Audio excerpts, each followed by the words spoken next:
Aujourd'hui, la parole de l'enfant doit être prise en considération en raison des textes internationaux et des textes nationaux. C'est une obligation de prendre en considération la parole de l'enfant.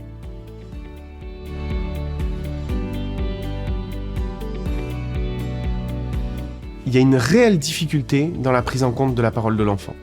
Une réelle difficulté déjà parce que le critère de prise en considération de la parole de l'enfant en France, c'est le discernement. Cette appréciation du discernement peut être complexe.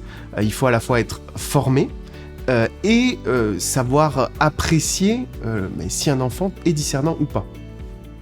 Il y a une autre difficulté, c'est quelle place on va donner justement à la parole de l'enfant. Parce qu'il y a la capacité à entendre un enfant, mais il y a aussi la nécessité de restituer ce qu'un enfant va dire.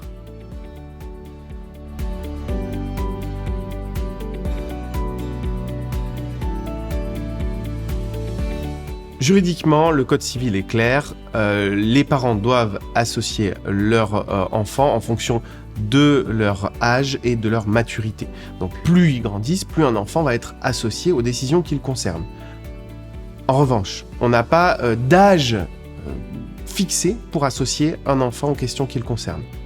Un enfant qui a 16 ans va peut-être pas avoir le même degré de maturité qu'un enfant qui en aura 14 et qui va pouvoir être associé aux questions qui le concernent directement par les parents.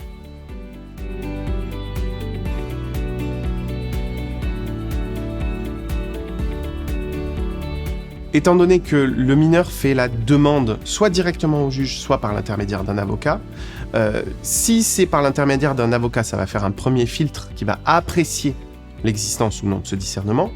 Si c'est une demande directement au juge, c'est le juge qui va estimer est-ce que cet enfant est discernant ou pas. Derrière, il y a quand même une réalité, c'est que en dessous d'un certain âge, les juges aux affaires familiales se disent que l'enfant n'est pas discernant, et à partir d'un certain âge, on se dit qu'il est nécessairement discernant.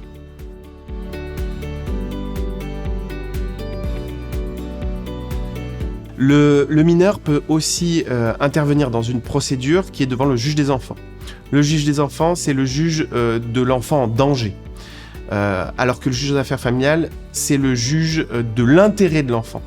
Le juge des enfants est là pour protéger un enfant, et du fait de cette protection, le mineur va pouvoir être entendu plus jeune que devant le juge aux affaires familiales.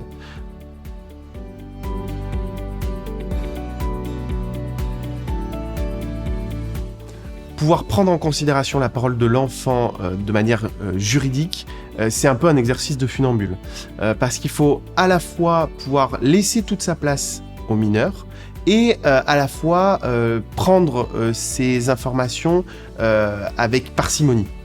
La parole du mineur n'est pas parole d'évangile et il faut savoir laisser une part d'incertitude sur ce que le mineur va pouvoir dire.